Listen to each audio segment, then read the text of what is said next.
Hello everybody, welcome back to my channel. So for today's video, I am going to be starting a new series called Trash to Treasure. I've delved into these videos over the weekend and I can honestly say that this is a bit of me. I absolutely love transforming old things, rubbish things into something really cute. I can't believe it's taken me this long to find these videos. They are insane.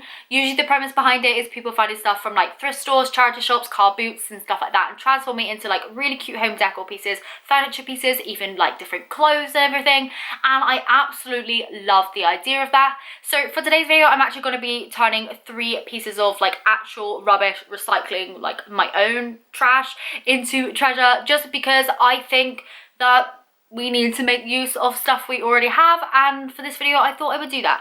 I do want to be saving a bit of money as well as having cute home decor, so I thought that this would be a brilliant way to kick start the new series. So before I do get straight into it, I do want to say a huge thank you to everyone who has subscribed to this channel this week / the last couple weeks, because I've only really been doing like my DIY crafts and posted on the channel over the last like 3 weeks now, I think it is. The response has been insane. I cannot believe it. The kind of lovely comments and everything like that means so much, and I just want to address that before getting into the video. It does not go unnoticed. I will reply to anybody who comments on my video.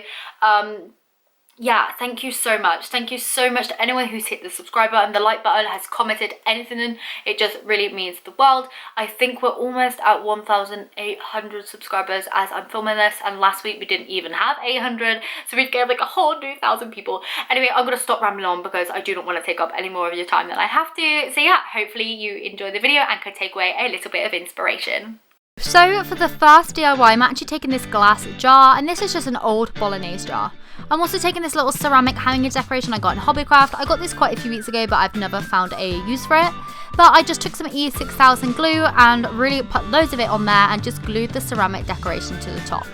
Obviously, you don't have to have one of these decorations hanging around, but you can make one out of like air dry clay, maybe even polymer clay, anything that you have handy, maybe even some paper mache. What I then went ahead and did was took some of these little metal flowers that I also found in my craft box, and I just popped them on to make a little flower crown around the rabbit. You obviously don't have to do this if you don't have this in your collection, but it's just a little bit of inspiration for you. I then went ahead, once all the glue and everything like that was fully dry, and spray painted the ceramic rabbit and the lid of the jar. I did a really bad job at this, so I needed to do a few light coats to kind of cover up the drippy mess of my first coat. Next, I went ahead with some chalk paint, and this was by Rust-Oleum in the colour Powder Blue. I just painted one thin layer onto the jar in total, and then I just went ahead and sprayed the bottom with this gold metallic again. Now, I really like the ombre effect of this, and I wish I kind of left it like that, to be honest, but I wanted to add a lot of extra detail, so I went ahead and stuck some stickers on the bottom and then wrote out the words hippity hop with a pencil and just went around that with some hot glue to make a raised kind of text design. I then took some more of that powdered blue chalk paint, just patted it on over the stickers to kind of use them as a stencil, and then just proceeded to paint the whole jar all over the glue and everything like that, making sure that it was nice and smooth, had all the lines running in the right directions. Once the paint was then fully dry, I just removed the stickers and realised they did not work as well as I had hoped. So what I went ahead and did was just took a paintbrush and just kind of like painted around them and made them into little tiny little egg shapes. I changed the rabbit into a little egg also, as I was not happy with the design of that. Once the paint was then dry, my jar ended up like this. So this is the before and the after of the shot. I think it looks so cute. It would be perfect to hide away little like mini eggs or something as a little Easter treat in there, or just for general storage. I just think it looks adorable, and I love the golden touch at the top. So moving on to the second DIY, I just used this old chocolate pot. It's basically just a dessert which came in a glass jar. Once I cleaned it all up and everything, it just looked a bit like this. The dessert actually came from Aldi, and to be honest, they are absolutely delicious, but you can also use like goo ones found in Tesco and everything like that, just ones that come in a glass jar. I then moved on and took some of these little carrots that I bought from Home Bargains, I do believe. They also had similar ones in Poundland, but I think these were the Home Bargain ones. I just went ahead and glued them all around onto the kind of little glass jar. Now this is where I went wrong. I actually sprayed some like mild bleach spray on there to kind of dumb down the colours a little bit and make them a little bit more kind of like pastel. But the thing was, the bleach actually like dislodged the glue. So yeah, it also didn't lighten up the orange. It lightened up the green but not the orange, so I actually went in with a really watered down chalk paint just to kind of pastelify those, and I glued them back on. I then took some twine and wrapped it around the carrots, and then I popped a little bit more hot glue on and glued on a little twine bow as well. Once that was done, I felt like it just needed something extra. It just looks a little bit lopsided. My original plan was just to have the carrots on, but it just didn't work for me. So I just took this little offcut of a grass sample that I had. I don't know why I have a bag of these. I just seem to have a bag of grass samples in my craft collection. I'm not expecting anyone else to, but I know that you can get them from like local kind of grass suppliers, garden centres, that sort of thing. But you can also buy a table runner at the moment in Poundland, which is like grassy themed. Anyway, what I went ahead and did was just cut out like a circle of that. As I said, I cut down a chunk of it in the middle so that I could glue the glass jar into it. And then I just glued around in between the carrots and pressed the grass down. I realised that the black kind of like grippy bit was showing, so I just glued around that and then picked up some of the excess grass and just stuck that onto it just to disguise the black trim a little bit more. I cut off any of the excess down at the bottom also. I then decided it needed some more detailing, so I went in with a Rust-Oleum gold paint pen. This is actually like a leafing pen and it leaves the most gorgeous gold metallic sheen you ever did see. So I popped little lines on each of the carrots. I then moved on with a little bit of cardboard, drew out an arrow and then wrote the words carrots this way using a Posca paint pen by the brand Uniball.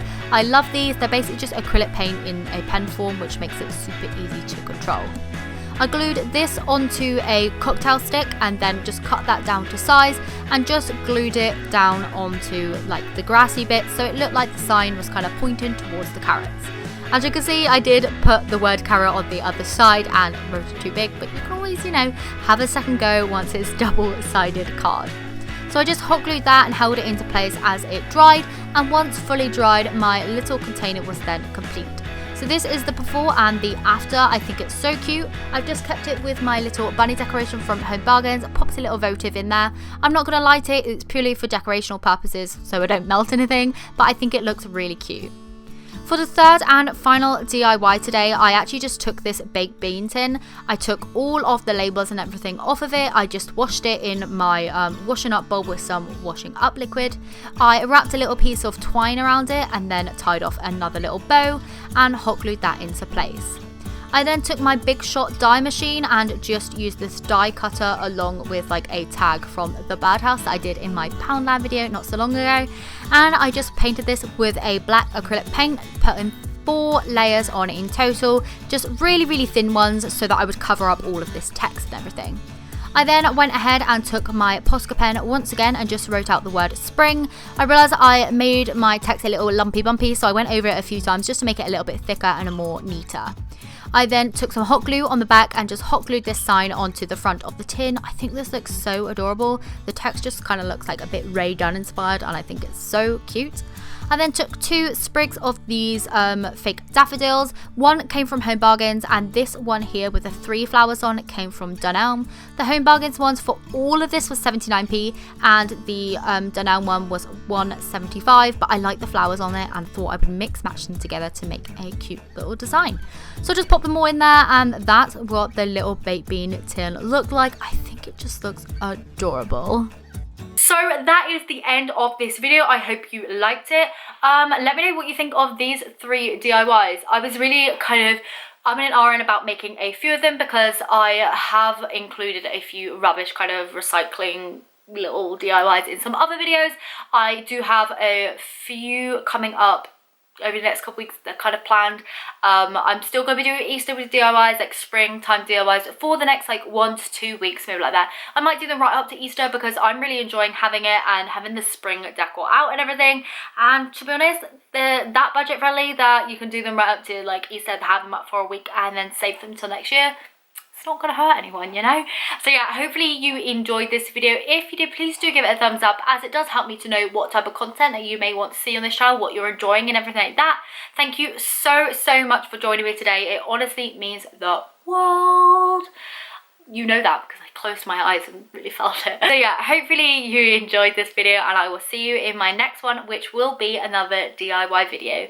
Thanks so much for joining, and I will see you soon. Bye!